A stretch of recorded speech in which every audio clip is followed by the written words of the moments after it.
Hello everyone and welcome to the lecture on AWS Elastic Disaster Recovery. So this lecture will contain all these topics. What is AWS Elastic Disaster Recovery? Disaster Recovery Process, AWS Elastic Disaster Recovery General Architecture, Network Setting Preparations, Source Servers, and Preparing for Failover and Performing Failback. So what is AWS Elastic Disaster Recovery? So AWS Elastic Disaster Recovery is a disaster recovery service which ensures fast and reliable recovery of applications, reducing the impact of disasters on business continuity. The service can replicate applications running on supported operating systems, whether they are hosted on premises or in the cloud. DRS utilizes cost-effective storage and minimal compute resources in the staging area to maintain ongoing replication, helping to control cost. Users can recover applications using the most up-to-date server state or a previous point-in-time state, providing flexibility in disaster recovery scenarios. AWS Elastic Disaster Recovery is compatible with a range of operating systems, making it suitable for diverse IT environments. By setting up DRS on source servers, users can start secure data replication to a staging area subnet within their AWS account in the selected AWS region. The service enables users to perform test and recovery drills without disrupting normal operations, ensuring readiness and familiarizing teams with the recovery process. In the event of a disaster, DRS can quickly launch recovery instances on AWS, minimizing downtime and enabling rapid restoration of applications. After successfully running applications on AWS during a disaster, users can choose to maintain them there or initiate data replication back to the primary site when ready. So this is the disaster recovery process. The first step in the disaster recovery process is to install the AWS replication agent on the source server, enabling data replication to AWS. After installing the replication agent, wait until the initial synchronization of data between the source server and AWS is complete. Once the initial synchronization is finished, launch drill instances on AWS and perform acceptance drills to ensure replicated environment functions as expected. In the event of a disaster, initiate a failover by redirecting traffic from the source server to the AWS recovery instances.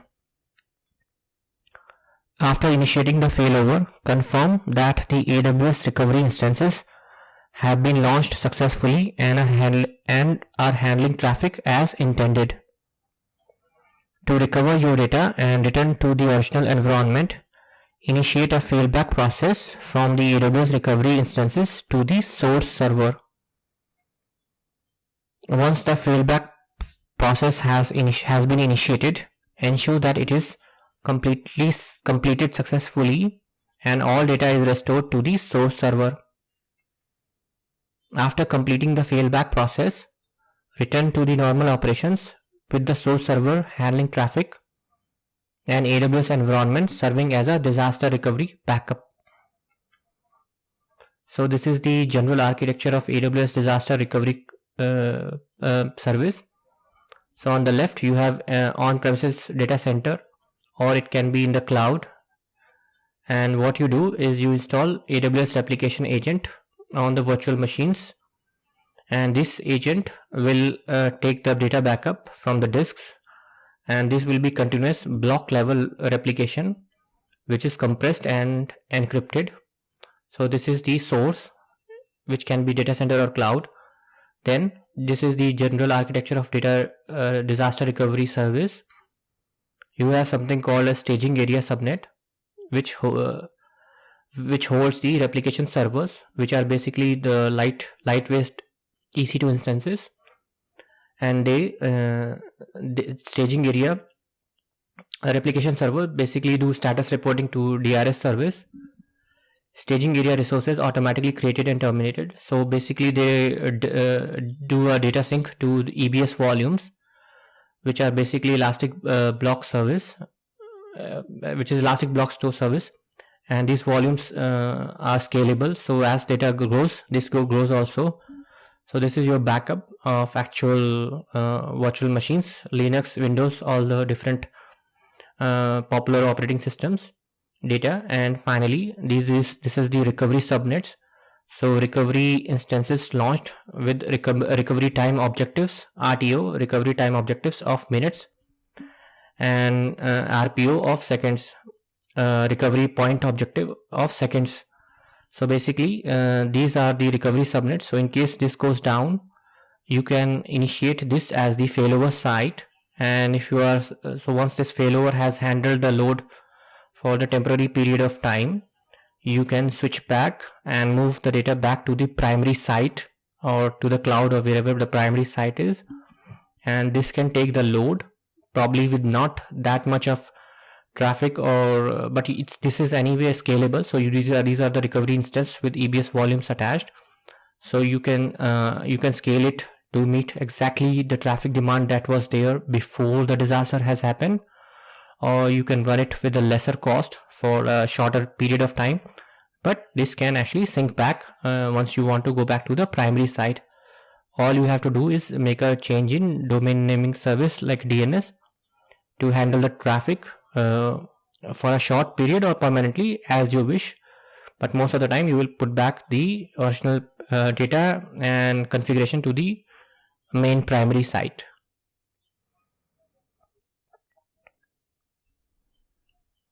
Okay, next topic is network setting preparations.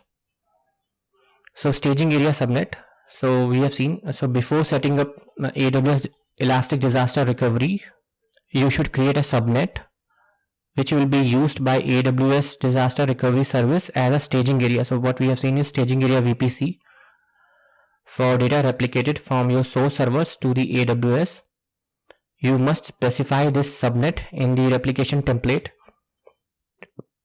and you can override this subnet for specific source servers in the replication settings, while you can use an existing subnet in your AWS account. The best practice is to create a new dedicated subnet for this purpose. So this is part of our replication settings. So I'll just show you. So this is what I was talking about. So it is recommended to create a staging area subnet in your user VPC. So this belongs to your, so it's better to create a new subnet for this specific dedicated purpose. You can use your existing subnet also, and you have one more recovery subnet which you should create. So these two subnets will hold the one will be replicating and another will be ready to be launched in the event of a disaster. Okay, next one is some network requirements. The replication servers launched by AWS Elastic Disaster Recovery in your staging area subnet need to be able to send data over TCP port 443 to the Elastic Disaster Recovery API endpoint at, so it looks something like this, https drs.region, so it can be US East 1, whichever, like US West 2 .amazonaws.com. Basically just replace the region with the AWS region code. You are replicating it wherever you want to replicate to, whichever is the nearest region, and depending on your regulatory requirements you are replicating to. For example, as I mentioned, US East 1, and another one, the source servers on which the AWS replication agent is installed need to be able to send data over TCP port 1500 to the replication servers in the staging area subnet. They also need to be able to send data to AWS DRS endpoints, API endpoint at, so https drs.region.amazonaws.com. So same thing, but on a different port. So this is what two requirements, because they will be sending over the HTTPS protocol, and there will be two different port. One is 443, which is basically HTTPS SSL port, and one more is for data transfer, which is TCP port. And last network setting preparations is operational subnets. So drill and recovery instances are launched in a subnet you specify in the AWS EC2 launch template associated with each source server. The Amazon EC2 launch template is created automatically when you add a source server to the Elastic Disaster Recovery. So basically, when you launch this service, it will ask you to have the recovery subnet or the operational subnet, and this subnet you will have to have EC2 launch template, which will basically a blueprint on how these EC2 instance should be launched with what kind of configuration. So this is how these operational subnets are created from those launch templates. And next is something about source servers.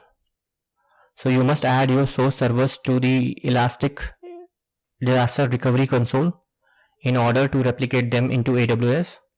Source servers are added by installing AWS replication agent on each individual server. So source servers, as I talked about, this could be on-prem or any cloud virtual machines or EC2 instances or Google machines.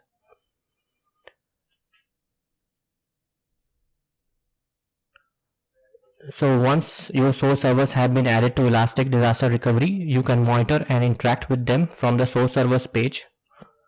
The source servers page is the default view in the Elastic Disaster Recovery console and will be the page that you interact with the most. On the source servers page, you can view all of your source servers, monitor their recovery readiness and data replication state. You can see the last recovery result, see any pending actions, and sort your servers by variety of categories. Okay, next is command menus. So you can also perform a variety of commands from the source servers page through the command menus. These menus allows you to fully control your servers by launching drill and recovery instances and performing a variety of actions such as adding servers, modifying settings, disconnecting and deleting servers. You can choose the host name of any individual source server on the source servers page in order to access the server details view, and this view will allow you to see the details of individual servers. You will be able to see an in-depth overview of server's recovery state, view the server's technical details, manage tags, manage disks, and most importantly, configure the individual replication settings and launch settings for the server. So next is preparing for failover and performing failback. So AWS Disaster Recovery Service helps you prepare for the failover event by making it easy to run drills, allowing frequent launching of instances for testing without redirecting traffic. To be prepared for a failover, you need to perform continuous drills by launching drill instances in AWS through Elastic Disaster Recovery and testing them. Performing drills is a key to being prepared for a disaster. So when a disaster strikes, you can immediately perform a failover by launching recovery instances in AWS based on a chosen point in time PIT snapshot. After the disaster is over, you can perform a failback to your original source server or any other server meeting the prerequisites by installing AWS Elastic Disaster Recovery Failback Client on the server.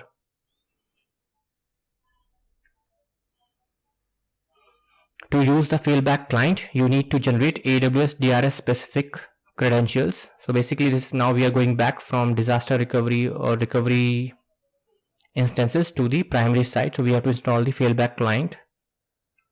You can perform a cross region or cross availability zone failover and failback directly using the AWS DRS console. AWS DRS allows you to perform a scalable failback for vCenter using the DRS mass failback automation client. Once your failback is complete, you can choose to terminate, delete, or disconnect the recovery instances. And that's all. Thanks for watching.